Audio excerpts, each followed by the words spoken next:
मुल्क आज मना रहा है यौम आइन। पार्लियामेंट के मरकजी हाल में मुनक़िद प्रोग्राम से सदर जमहूरिया, नायब सदर, लोकसभा स्पीकर, वज़ीर आज़म का खिताब। सदर जमहूरिया ने कहा कि ग्राम सभा, विधानसभा और पार्लियामेंट के मुंतखब नुमाइंदों की तरजीहात होनी चाहिए, अवामी फलाह। सदर जमहूरिया ने आइन साज असम्बली में हुई बहस का डिजिटल एडिशन जारी किया।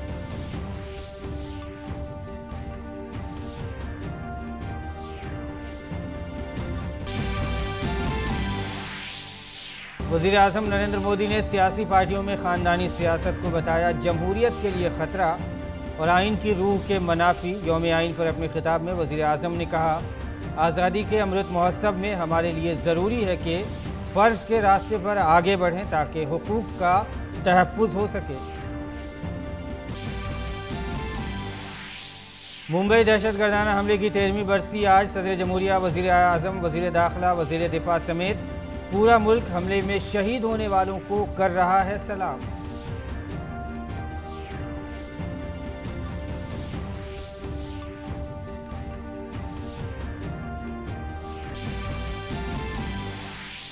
भारत के मिल्कमैन डॉक्टर वर्गीज़ कुरियन के यौम पैदाइश पर मुल्क आज मना रहा है दूध का कौमी दिन। गोपाल रत्न से नवाजे गए किसान और ज़राअत से मुतालिक तंजीमें। वज़ीर ममलिकत एल मुरुगन का बयान, हुकूमत ने मवेशी परवरी के शोबे के फ़रोग़ के लिए उठाए हैं मुतअद्दिद इक़दाम। कानपुर के ग्रीन पार्क में भारत की पहली इनिंग्स के स्कोर 345 रन के जवाब में न्यूजीलैंड की अच्छी शुरुआत। दूसरे दिन का खेल खत्म होने तक बगैर कोई विकेट खोए बनाए 129 रन। अपने पहले टेस्ट में श्रेयस अय्यर ने बनाई सेंचुरी।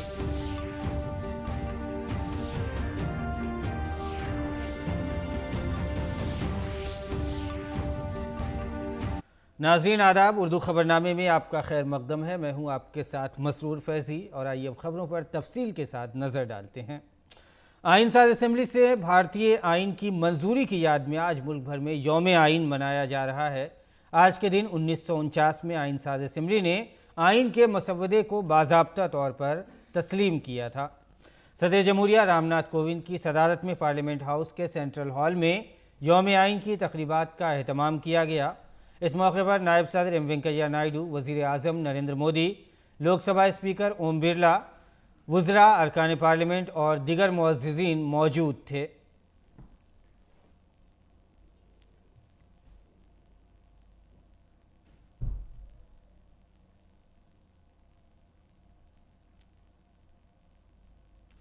आम लोगों की ज़्यादा से ज़्यादा अवामी शराकत को यकीनी बनाने के लिए पार्लिमानी उमूर की वज़ारत ने 2 पोर्टल बनाए हैं। एक पोर्टल 22 सरकारी ज़बानों और अंग्रेज़ी में आइन की तमहीद को ऑनलाइन पढ़ने के लिए, जबकि दूसरा पोर्टल आइनी जमहूरियत पर ऑनलाइन क्विज़ के लिए है। इनमें कोई भी शख्स शिरकत सर्टिफिकेट हासिल कर सकता है। सदर जमहूरिया रामनाथ कोविंद ने इस मौके पर दस्तूर साज असम्बली में होने वाली बहस का डिजिटल विज़न, आइन की असल कॉपी और आइन की अपडेट शुदा कॉपी जारी की।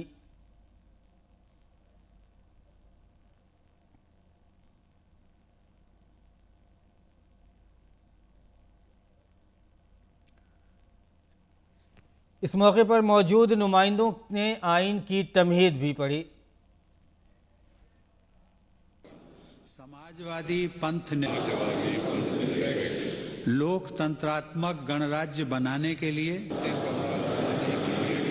तथा उसके समस्त नागरिकों को और राजनैतिक न्याय, विचार, अभिव्यक्ति, विश्वास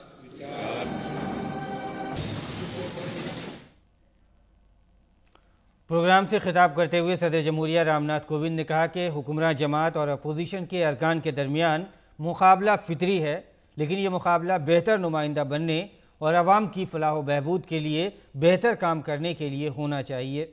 उन्होंने पार्लियामेंट को जमहूरियत का मंदिर करार दिया। सत्ता पक्ष और प्रतिपक्ष के सदस्यों में प्रतिस्पर्धा होना स्वाभाविक है, लेकिन यह प्रतिस्पर्धा बेहतर प्रतिनिधि बनने और जन कल्याण के लिए बेहतर काम करने की होनी चाहिए, तभी इसे स्वस्थ प्रतिस्पर्धा माना जाएगा। संसद में प्रतिस्पर्धा को प्रतिद्वंद्विता नहीं समझा जाना चाहिए। हम सब लोग ये मानते हैं कि हमारी संसद लोकतंत्र का मंदिर है। अतः हर सांसद की ये जिम्मेदारी बन जाती है कि वे लोकतंत्र के इस मंदिर में श्रद्धा की उसी भावना के साथ आचरण करें जिसके साथ वे अपने पूजा गृहों और इबादत गाहों में भी करते हैं। सदर जमहूरिया ने इस बात पर जोर दिया कि अपोजिशन दर हकीकत जमहूरियत का सबसे अहम उनसर है। उन्होंने कहा कि सच तो यह है कि मुअस्सिर अपोजिशन के बगैर जमहूरियत बेअसर हो जाती है। प्रतिपक्ष वास्तव में लोकतंत्र का सर्वाधिक महत्वपूर्ण तत्व है।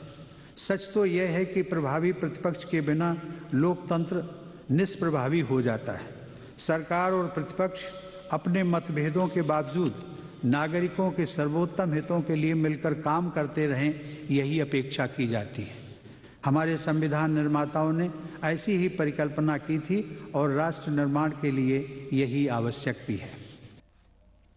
अपने खिताब में सदर जमहूरिया ने कहा कि तकरीबन 7 दहाइयों के मुख्तसर अरसे में भारत के लोगों ने जमहूरी तरक्की की ऐसी शानदार दास्तान लिखी है जिसने पूरी दुनिया को हैरान कर दिया है। लगभग 7 दशक की अल्प अवधि में ही भारत के लोगों ने लोकतांत्रिक विकास की एक ऐसी अद्भुत गाथा लिख दी जिसने समूची दुनिया को विस्मित कर दिया। मैं ये मानता हूँ कि भारत की ये विकास यात्रा हमारे संविधान के बल पर ही आगे बढ़ती जा रही है।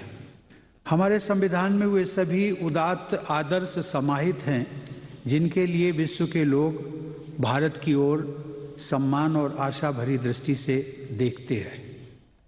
हम भारत के लोग, इन शब्दों से आरंभ होने वाले हमारे संविधान से ये स्पष्ट हो जाता है कि भारत का संविधान लोगों की आकांक्षाओं की सामूहिक अभिव्यक्ति है। नायब सदर जमहूरिया एम वेंकैया नायडू ने यौम आइन पर आइन के मेमारों को याद किया। I pay my gratitude to the President of the Constituent Assembly, Dr. Rajendra Prasad ji, Chairman of the Drafting Committee, Dr. Baba Saheb Ambedkar ji, and the members of the Constituent Assembly for providing direction for nation building. Their overreaching framework continues to guide us in the collective endeavor of our nation to scale new heights amidst the contemporary national and international challenges. Our Constitution, in essence, is a statement of values, ideas, ideals, seeking to ensure justice, liberty, and equality for all in the true spirit of fraternity, and is a guide to peaceful democratic transformation. यौम आइन के मौके पर वज़ीर आज़म नरेंद्र मोदी ने parliament के central hall में मुनक़िद programme के दौरान कहा कि आज मुजाहिदीन आज़ादी और मेमार आइन को याद करने वाला दिन है। आज का दिवस बाबा साहब आम्बेडकर, डॉक्टर राजेंद्र प्रसाद जैसे दूरंदेशी महानुभावों को नमन करने का है। आज का दिवस इस सदन को प्रणाम करने का है, क्योंकि इसी पवित्र जगह पर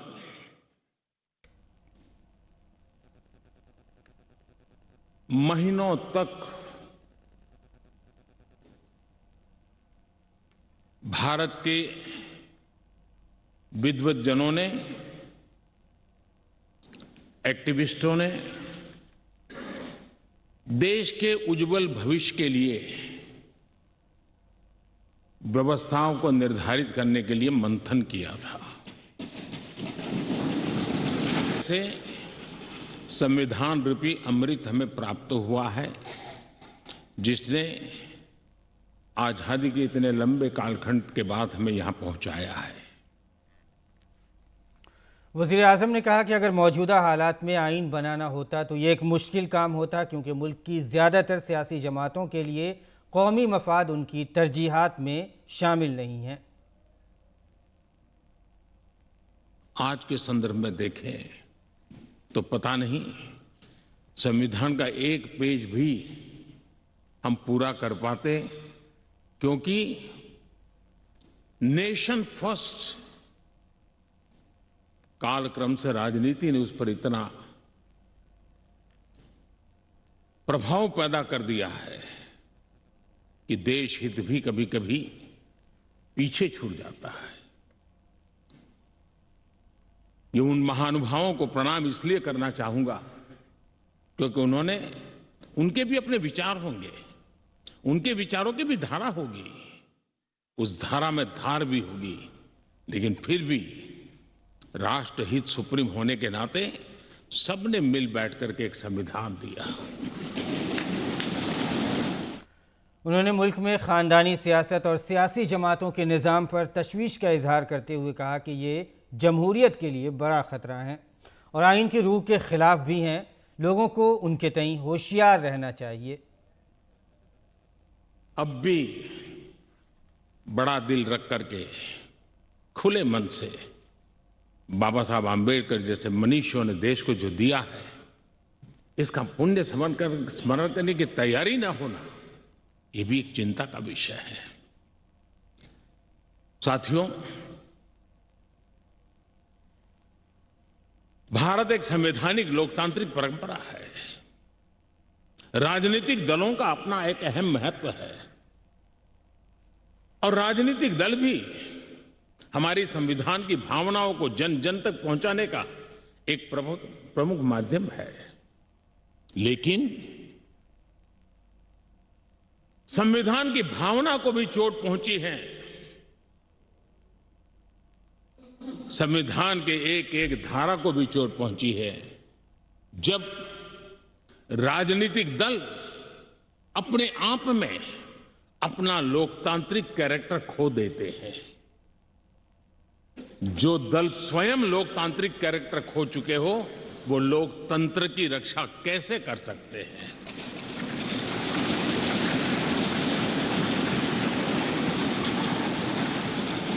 आज देश में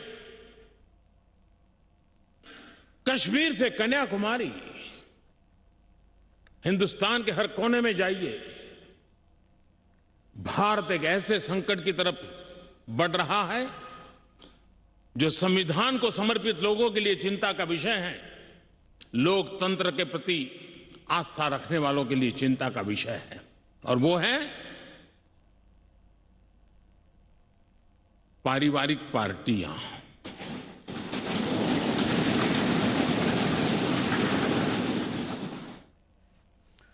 वज़ीर-ए-आज़म ने कहा कि आज़ादी के बाद मुल्क में ऐसा रुझान आया है जिसमें हुकूक को अहमियत नहीं दी जाती थी, लेकिन फ़राइज़ की अंजाम दही ज़रूरी है और फ़राइज़ की अदायगी से ही हुकूक का तहफ़्फ़ुज़ होता है। कर्तव्यों की तरफ महात्मा गांधी लगातार देश को तैयार करते रहे, लेकिन आजादी के बाद महात्मा गांधी ने जो कर्तव्य के बीज बोए थे, वो आजादी के बाद वटवृक्ष बन जाने चाहिए थे, लेकिन दुर्भाग्य से शासन व्यवस्था ऐसी बनी कि उसने अधिकार के ही बातें करके लोगों को एक ऐसी अवस्था में रखा कि हम हैं तो आपके अधिकार पूरे होंगे। अच्छा होता देश आजाद होने के बाद कर्तव्य पर बल दिया गया होता तो अधिकारों की अपने आप रक्षा होती।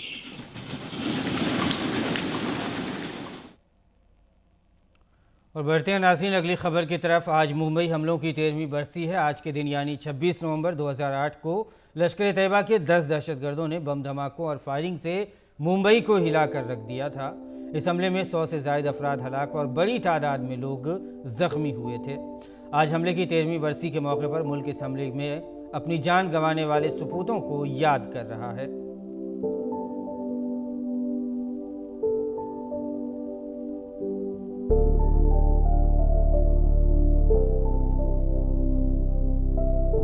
सदर जमहूरिया रामनाथ कोविंद ने 26/11 मुंबई दहशतगर्दाना हमले के शहीदों को खिराज अकीदत पेश किया।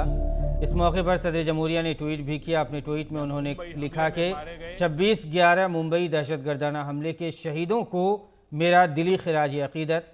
मुल्क फ़र्ज़ की अदायगी में अपनी जानों का नजराना पेश करने वालों की बहादुरी और कुर्बानियों की हमेशा शुक्रगुजार रहेगा।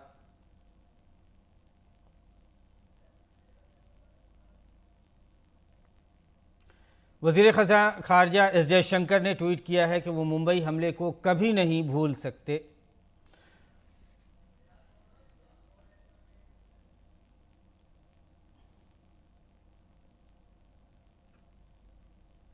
और मरकज़ी वज़ीर दाखिला अमित शाह ने इस मौके पर शुहदा को याद करते हुए ताज़ियत का इजहार किया। अमित शाह ने अपने ट्वीट पैगाम में लिखा, मुंबई 26/11 के दहशतगर्दाना हमलों में अपनी जानें गंवाने वालों को दिल की गहराइयों से खिराज अक़ीदत पेश करता हूँ और उन तमाम सिक्योरिटी एहलकारों की हिम्मत को सलाम करता हूँ जिन्होंने बुज़दिलाना हमलों में दहशतगर्दों का बहादुरी से सामना किया। पूरी कौम को आपकी बहादुरी पर फ़ख्र होगा। शुक्रगुजार कौम आपकी कुर्बानियों की हमेशा मक़रूज़ रहेगी। महाराष्ट्र के गवर्नर भगत सिंह कोश्यारी ने भी 26/11 के शहीदों को खिराज अक़ीदत पेश किया। रियासत के नायब वज़ीर आला अजीत पवार, वज़ीर दाखिला दिलीप वालसे पाटिल और पुलिस के डायरेक्टर जनरल संजय पांडे ने भी इस मौके पर शहीदों को खिराज अक़ीदत पेश किया।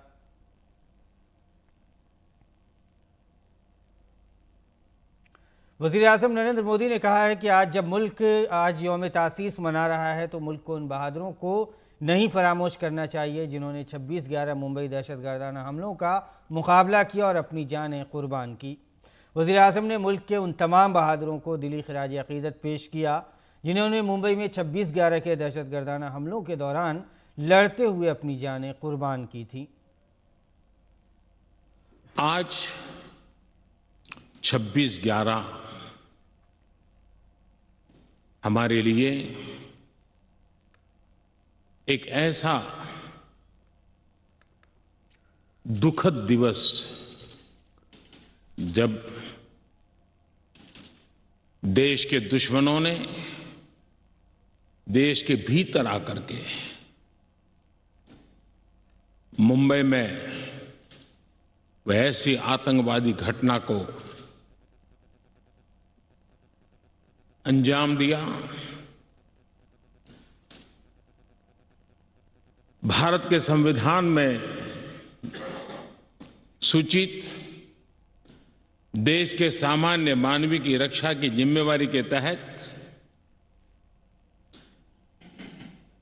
अनेक हमारे वीर जवानों ने उन आतंकवादियों से लोहा लेते लेते अपने आप को समर्पित कर दिया, सर्वोच्च बलिदान दिया। मैं आज 26/11 को उन सभी बलिदानियों को भी आदरपूर्वक नमन करता हूं।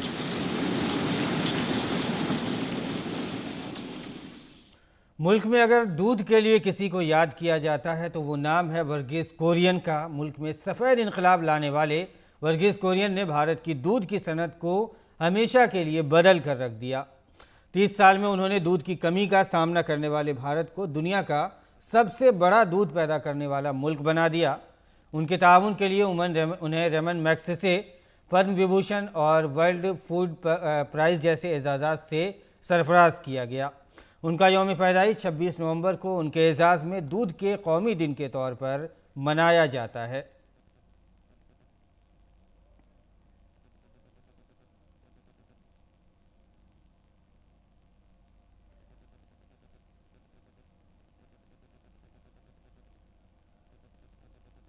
और दूध के कौमी दिन की मुनासबत से आज गुजरात के आनंद ज़िले में मवेशी परवरी और डेयरी डेवलपमेंट बोर्ड समेत दिगर कई इदारों के ज़रिए मुख्तलिफ प्रोग्रामों का इनेकाद किया गया। मवेशी परवरी और डेयरी के वज़ीर पुरुषोत्तम रूपाला ने ब्रेड मल्टीप्लिकेशन स्कीम का एक वेब पोर्टल भी लॉन्च किया।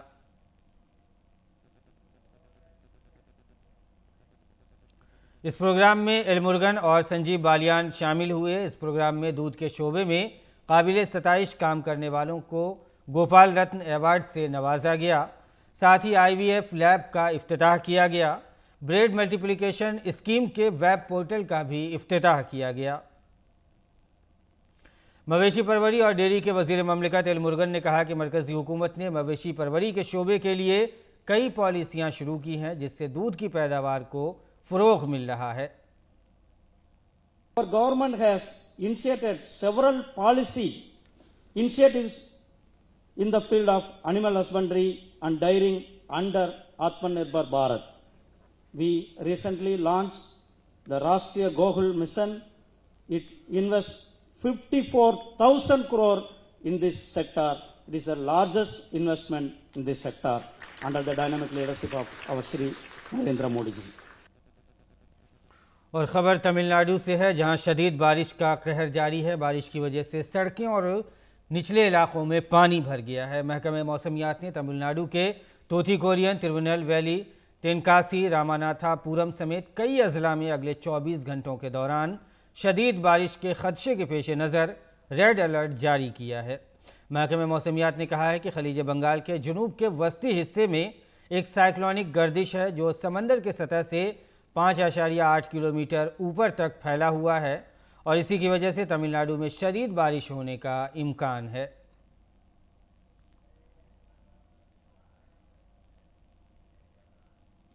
मरकजी हुकूमत ने महात्मा गांधी मनरेगा स्कीम यानी मनरेगा पर अमल दरामद के तई अपने अज़्म का इआदा किया है। हुकूमत ने कहा है कि अब तक मौजूदा माली साल के दौरान रियासतों और मरकज़ के ज़ेर इंतज़ाम इलाक़ों में इस मंसूबे पर अमल दरामद के लिए 68,568 करोड़ रुपए से ज़्यादा के फ़ंड्स जारी किए गए हैं।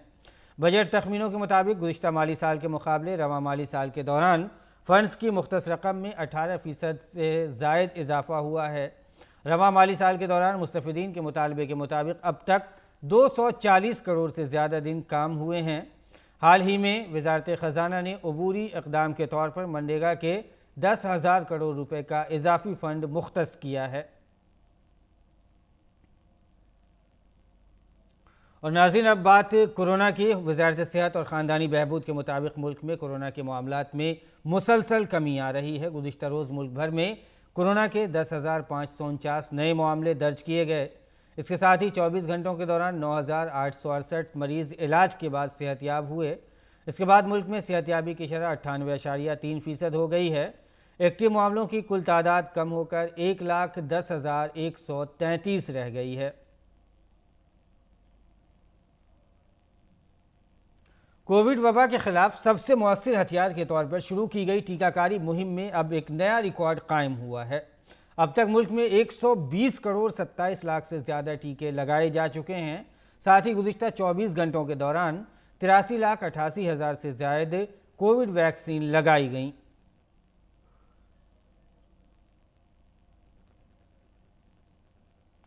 और बरतानिया ने जनूबी अफ्रीका में कोरोना वायरस की नई किस्म के हवाले से 6 अफ्रीकी ममालिक से आने वाली परवाज़ों पर पाबंदी आयद कर दी है।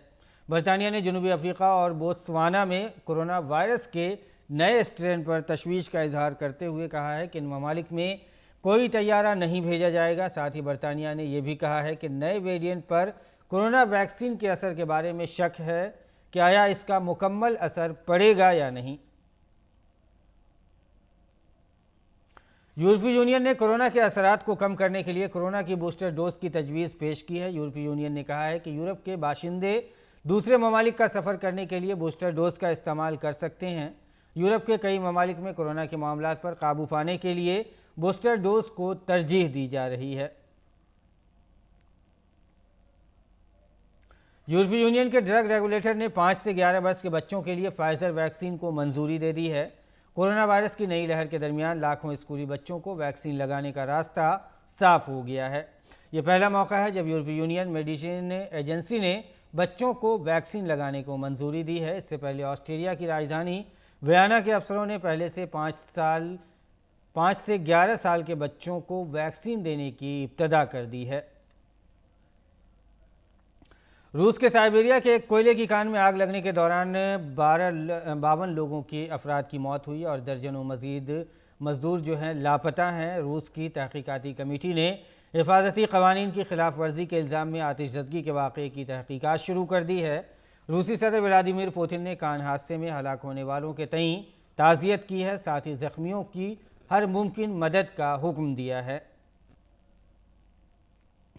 और अब बात क्रिकेट की। भारत और न्यूजीलैंड के दरमियान कानपुर में खेले जा रहे पहले टेस्ट मैच के दूसरे दिन न्यूजीलैंड ने अच्छी शुरुआत की। दूसरे दिन का खेल खत्म होने तक न्यूजीलैंड की टीम ने अपनी पहली इनिंग में बगैर विकेट गंवाए 129 रन बना लिए हैं। इससे पहले भारतीय टीम पहली इनिंग में 345 रन बनाकर आउट हुई। अपने पहले दिन के स्कोर 4 विकेट पर 258 रन से आगे खेलते हुए दूसरे दिन भारत को पहला धचका रविंद्र जडेजा के तौर पर लगा, जो 50 रन बनाकर टीम साउथी की गेंद पर बोल्ड हो गए। कानपुर से अपना टेस्ट डेब्यू कर रहे श्रेयस अय्यर ने शानदार कारकर्दगी का मुजाहरा करते हुए सेंचुरी लगाने में कामयाबी हासिल की।